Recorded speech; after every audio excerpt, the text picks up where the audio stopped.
Advent yang merupakan masa khusus bagi kita orang-orang Katolik untuk mempersiapkan diri secara khusus, pertama untuk perayaan Natal, perayaan kehadiran Tuhan di dunia, dan tentu yang kedua yang cukup penting juga adalah persiapan bagi kita untuk menyongsong kedatangan Tuhan yang kedua kalinya. Itu makna Advent. Karena itu saya ingin mengajak kita untuk merenungkan semangat Advent dengan mengambil bacaan Injil dari hari Minggu pertama Advent yang kita bacakan atau kita dengarkan pada hari Minggu yang lalu. Maka mari kita siapkan diri kita untuk mendengarkan firman Tuhan. Inilah Injil suci menurut Matius. Dimuliakanlah Tuhan.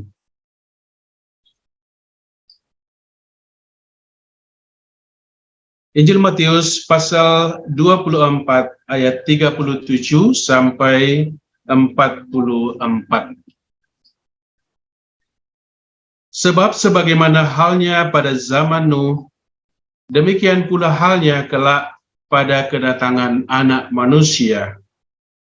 Sebab sebagaimana mereka pada zaman sebelum air bah itu makan dan minum, kawin dan mengawinkan sampai kepada hari Nuh masuk ke dalam bahtera, dan mereka tidak tahu akan sesuatu sebelum air bah itu datang dan melenyapkan mereka semua, demikian pula lah halnya kelak pada kedatangan Anak Manusia. Pada waktu itu kalau ada dua orang di ladang, yang seorang akan dibawa dan yang lain akan ditinggalkan. Kalau ada dua orang perempuan sedang memutar batu kilangan, yang seorang akan dibawa dan yang lain akan ditinggalkan. Karena itu, berjaga-jagalah, sebab kamu tidak tahu pada hari mana Tuhanmu datang. Tetapi ketahuilah ini, jika tuan rumah tahu pada waktu mana pada malam hari pencuri akan datang, sudahlah pasti ia berjaga-jaga dan tidak akan membiarkan rumahnya dibongkar. Sebab itu hendaklah kamu juga siap sedia, karena Anak Manusia datang pada saat yang tidak kamu duga. Demikianlah sabda Tuhan, terpujilah Kristus.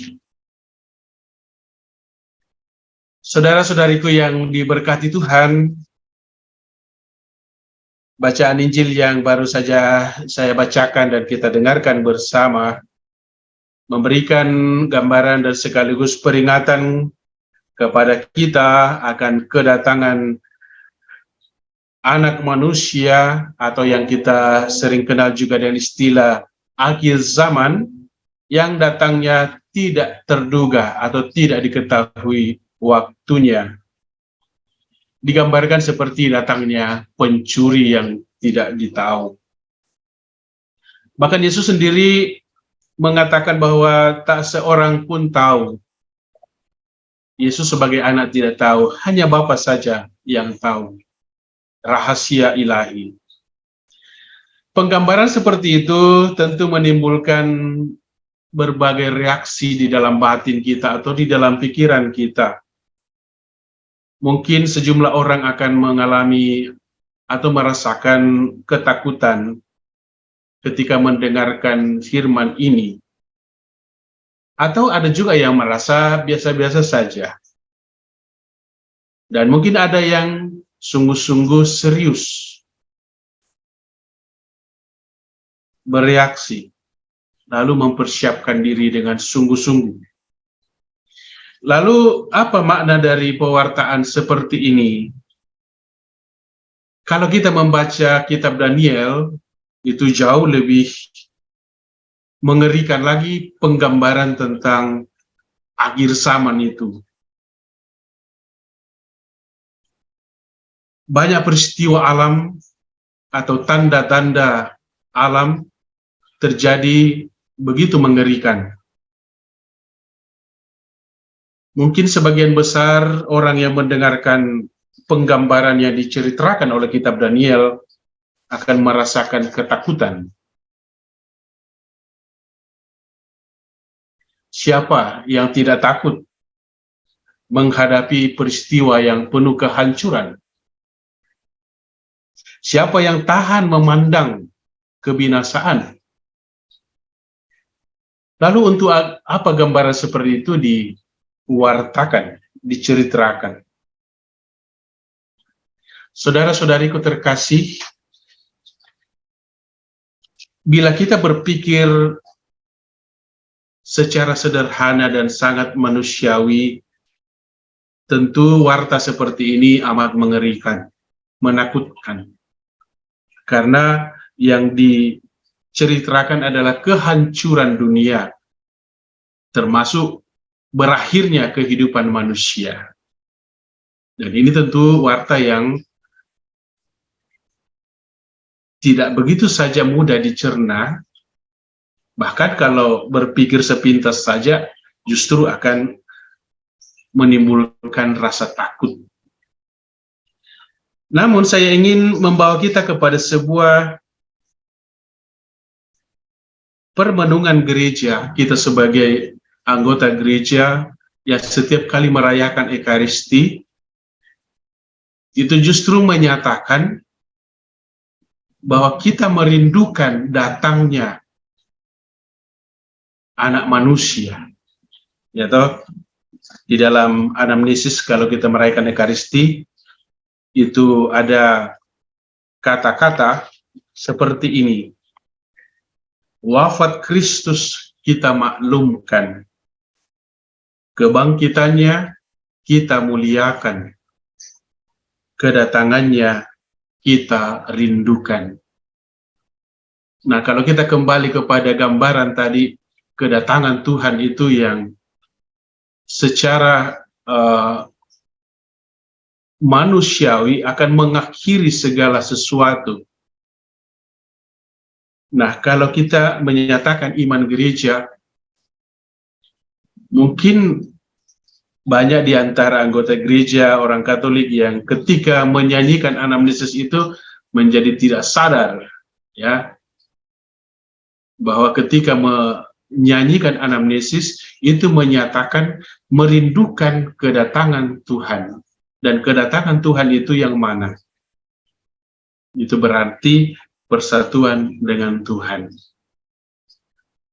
Nah, apa yang diajarkan oleh gereja melalui pernyataan iman di dalam anamnesis ini, mengapa merindukan kedatangan Yesus? Apakah kita gereja ini menginginkan agar hari terakhir itu akan segera datang? Itu tentu saja bukan urusan kita. Kita mau terima atau tidak, ya urusan Tuhan, ya tak? Seperti yang Yesus katakan, tidak ada seorang pun tahu. Mau terima atau tidak terima, siap tidak siap, kalau saatnya datang, akan datang. Dan itu berarti bukan urusan manusia. Lalu, mengapa gereja menyatakan bahwa kita merindukan kedatangan Yesus itu?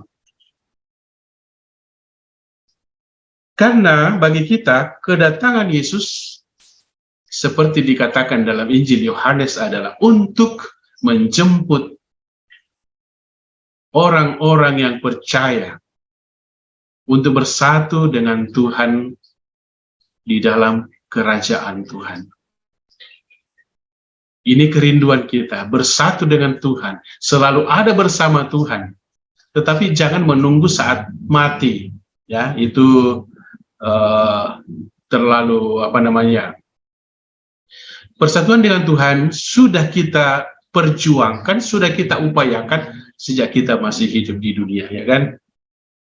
Dan itu pun ketika saatnya tiba, kalau Tuhan menyatakan dirinya, kita tidak masalah. Karena memang kita merindukan persatuan dengan Tuhan itu sejak kita masih hidup di dunia yang fana ini.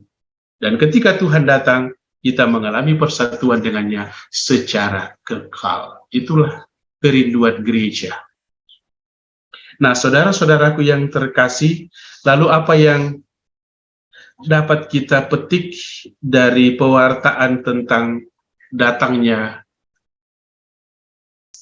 anak manusia itu atau akhir zaman itu yang kita tidak tahu waktunya, yang datang secara tak terduga? Setidak-tidaknya kita dapat memetik beberapa hal untuk kita renungkan bersama. Pertama, bahwa dunia ini sementara, fana dan akan lenyap. Kesadaran akan hal itu dapat membantu kita untuk tidak menjadikan dunia ini sebagai tujuan dari kehidupan kita, atau bahkan menjadikan dunia menjadi segala-galanya. Itu kita diingatkan. Dunia bukan tujuan akhir, dan dunia bukanlah segala-galanya bagi kita. Yang kedua, hidup kita pun begitu. Hidup kita ini sementara saja. Kita berawal dan kita akan segera berakhir pada masanya, pada waktunya. Fana dan akan berakhir. Kesadaran seperti ini membantu kita untuk tidak menjadi angkuh ketika kita mengalami kesuksesan dalam kehidupan kita. Segala yang kita miliki atau yang kita banggakan secara duniawi pada saatnya akan diambil dan akan dilucuti dari hidup kita. Lalu yang ketiga, Yesus sendiri dalam berbagai ajarannya di dalam Injil mengajak kita untuk selalu waspada, berjaga-jaga dan bersiap sedia, supaya saat itu atau akhir zaman itu atau pada kedatangan Yesus itu jangan menjadi malapetaka, tetapi justru menjadi berkat bagi kita yang menantikannya dengan rindu. Oleh karena itu, saudara-saudariku yang diberkati Tuhan, menjadi penting untuk selalu berjaga-jaga di dalam hidup kita sambil berbenah diri. Karena kalau berjaga-jaga terus, lalu tidak ada sesuatu yang kita buat, itu juga menjadi sia-sia. Maka saya mengajak kita mengambil tema tadi, berjaga-jaga sambil berbenah diri. Karena itu menjadi penting sekali. Maka ada 4 poin yang menjadi bagian kita dalam berjaga-jaga, dalam sikap berjaga sambil berbenah. Pertama, selalu bersyukur. Apa yang perlu disyukuri? Kita bersyukur karena kita diberi waktu untuk melihat dan merasakan kebaikan Tuhan dalam hidup. Begitu agung dan besar kebaikan Tuhan untuk kita semua. Kita bersyukur diperkenankan mengenal Tuhan yang begitu agung, begitu baik, begitu murah hati, khususnya melalui pribadi Yesus Kristus yang dikatakan sebagai gambaran Allah yang Maha Rahim itu. Kita bersyukur karena kita beroleh jaminan dalam Yesus untuk menikmati hidup kekal sesudah kita hidup di dunia ini. Itu yang pertama, bersyukur. Yang kedua, berjaga-jaga dan mawas diri. Rahasia ilahi tentang akhir hidup kita dan akhir dunia tetap hanya Tuhan yang tahu. Lalu apa artinya berjaga dan mawas diri? Berjaga-jaga dan mawas diri artinya kita tidak menyia-nyiakan waktu dan kesempatan hidup yang Tuhan masih berikan. Setiap saat adalah berkat, dan karena itu mesti digunakan sebaik-baiknya untuk berbagi berkat bagi sesama. Yang ketiga, berbenah diri terus-menerus. Berbenah diri itu tidak sekali saja jadinya, tetapi terus-menerus sampai akhir nafas. Ini merupakan nafas dasar dalam masa Advent ini, berbenah. Berbenah diri adalah sikap dasar di mana kita menyadari diri sebagai orang yang lemah dan penuh dosa. Berbenah diri adalah sikap utama dari seorang yang menyadari kedosaan dan kerapuhan. Tidak ada yang patut dibanggakan di hadapan Tuhan. Tidak banyak yang bisa kita ceritakan di hadapan Tuhan selain serentetan dosa-dosa kita. Karena itu sangat pentinglah untuk senantiasa berbenah diri, agar ketika tiba saatnya kita didapati Tuhan dalam kondisi siap siaga. Seperti yang ditegaskan oleh Rasul Paulus dalam suratnya kepada umat di Roma, kita diajak untuk menanggalkan perbuatan-perbuatan kegelapan dan mengenakan perlengkapan senjata terang. Hendaklah kita hidup dengan sopan seperti pada siang hari dan tidak terlena dalam pesta pora dan kemabukan. Itu yang ketiga, berbenah diri. Yang keempat, mengabdi kepada Tuhan sampai akhir hidup kita. Hidup adalah kesempatan untuk berbuat baik dan menjadi berkat bagi sesama. Hidup akan berarti jika dipersembahkan untuk mengabdi Tuhan sampai tarikan nafas yang terakhir. Selagi masih ada waktu buat kita, mari kita mempersembahkan hidup kita untuk mewartakan belas kasih Tuhan dan mengagungkan kemuliaan nama Tuhan. Dengan demikian, kita sebagai anak-anak Tuhan dapat bergegas menuju ke rumah Tuhan dengan penuh sukacita. Ini mazmur yang kita nyanyikan pada hari Minggu yang lalu. Kita bersama-sama menyongsong Tuhan, berarak menuju rumah Tuhan dengan sukacita. Terpujilah Allah Tritunggal Maha Kudus selama-lamanya. Tuhan memberkati kita semua. Demikian renungan kita pada kesempatan ini.